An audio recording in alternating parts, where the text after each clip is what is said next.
6. Everyday life in the Soviet Union, the shopping runaround. The author Hedrick Smith was head of the New York Times office in Moscow from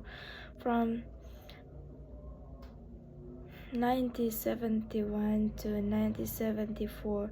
The following passage is adapted from Mr. Smith's book, The Russian, which was published in 1976 by Quadrangel, the New York Times Book Company.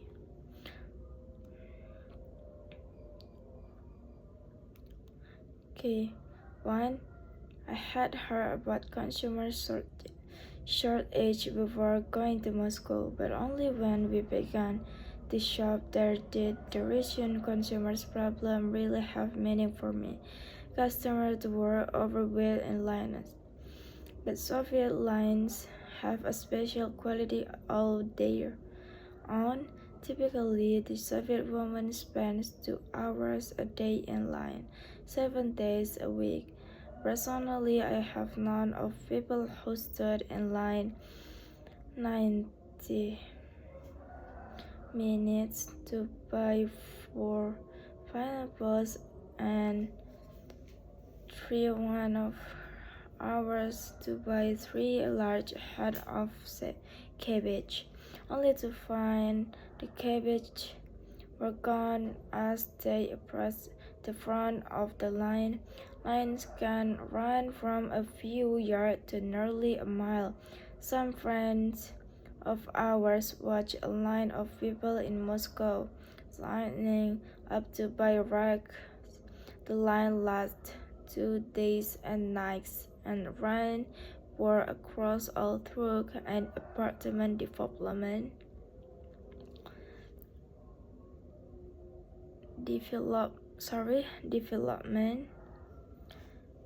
This figure showed that goods were very scarce in the Soviet Union, so people had to wait in extremely long lines for hours or even days, and sometimes they still could not get what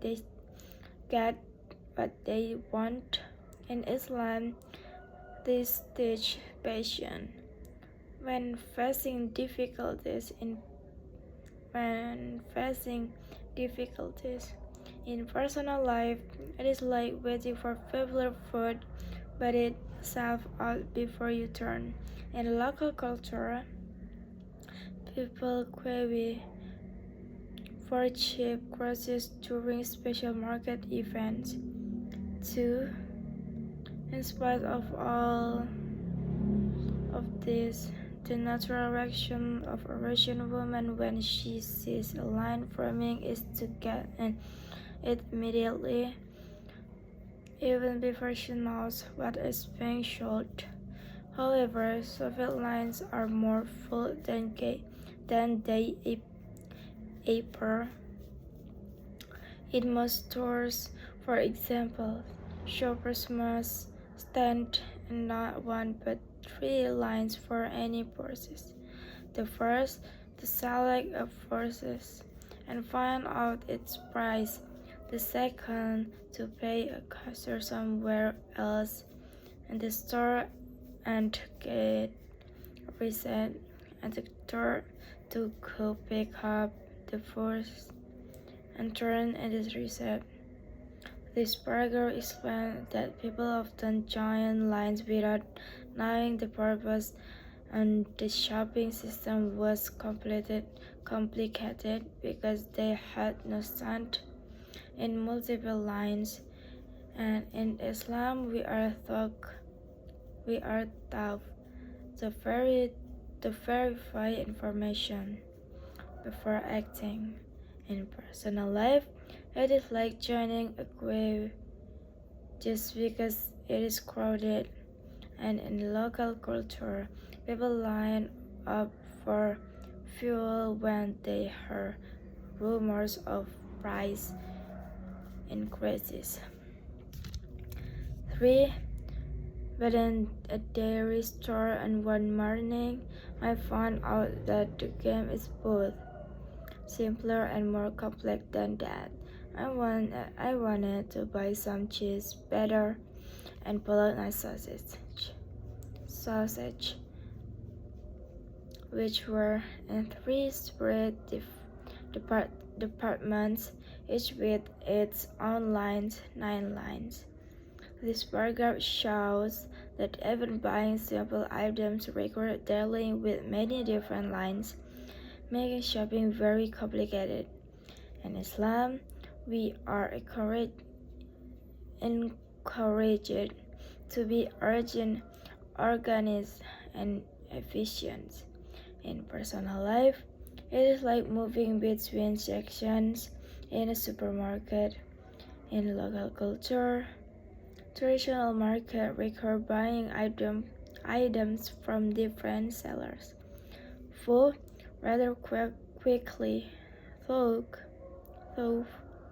and notice that experienced shoppers were skipping the first stage. They knew what most items cost,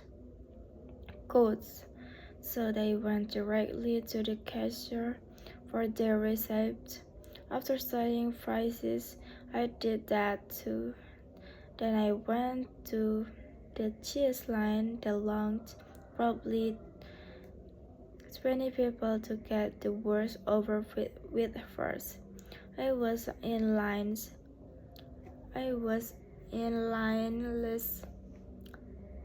than a minute when the woman in front of me asked me to hold her place. She darted off to the butter and milk line. The cheese line was moving so slowly that she got her butter and milk and returned it before we had advanced 3 feet. I decided to take the risk too, and I got back with my butter, while the cheese line was still inching alone. This paragraph shows that experienced shoppers use smart strategies to save time, and the reader followed them. In Islam, seeing is allowed but must remain honest. In personal life, it is like asking someone to hold your place in line. In local culture, people often help keep spots in queues. 5. Then it suddenly occurred to me that all over the store, people were getting into line, holding places, leaving, returning. Everyone was using the cheese line as home base. That was why it was barely moving. It kept expanding in the middle. So I got the man behind me to hold my place, and I went off to buy my bolognese. Once again, it worked. It took me 22 minutes to buy butter, sausage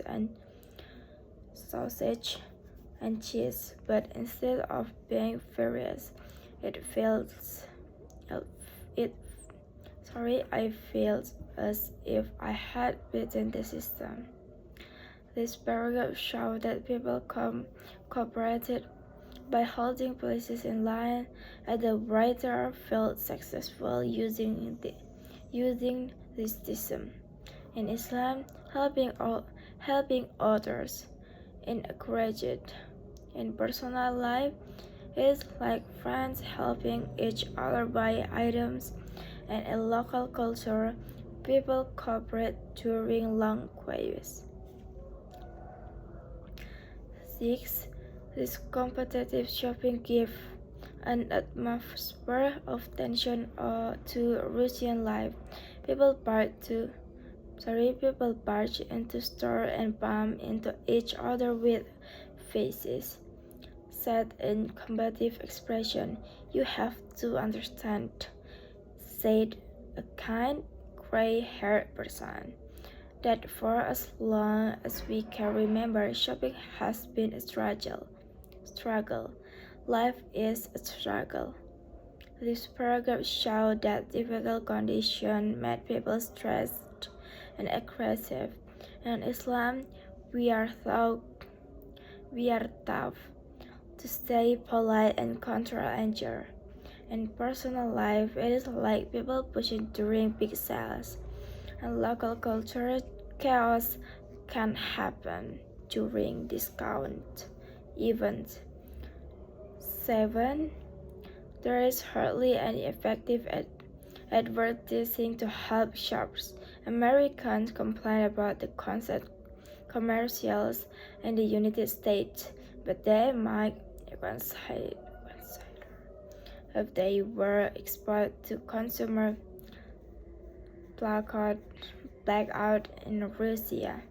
A typical Soviet, and it might be if you want to live to a ripe old age and be beautiful, modest, thrive, and truthful. Drink tea. Most newspapers publish without ads. The shopper has no only yellow page or daily newspaper, supermarket, or department store ads to help her decide where to shop. Where to shop. To shop. This paragraph shows that there was very little advertising, so people lack information when shopping. In Islam, honesty and clarity in trade are important. In personal life, it is like being confident without further information. In local culture, people rely on word of mouth. 8. Bribery is widespread. Low paid. $80 to $120 monthly.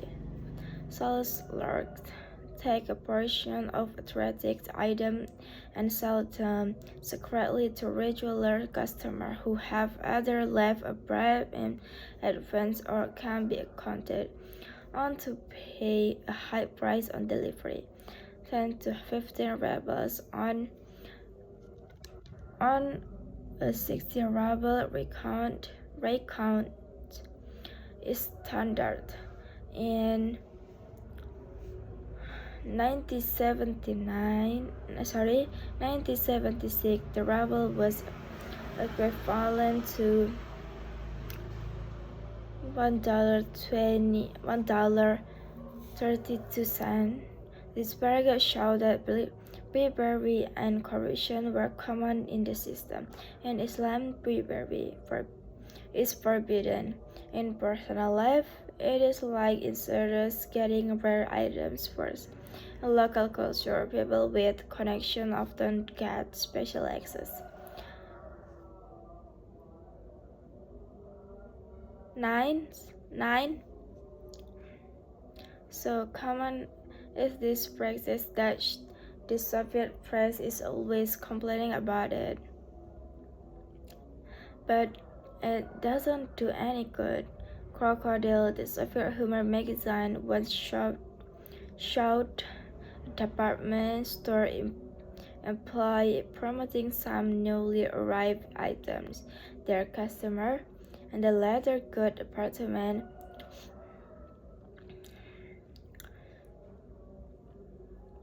500 imported women's purses have been received. 450 of them have been bought by store employees. 49 are under the counter and have been ordered in advance for friends. One purse is in the display window. We invite you to visit the leather department to buy this purse. This paragraph shows that corruption was already normal and continued even though it was criticized. In Islam, we are taught to promote good and prevent bad. In personal life, People might know something is wrong but still do it. In local culture, some unfair practices become normalized. Okay, thank you.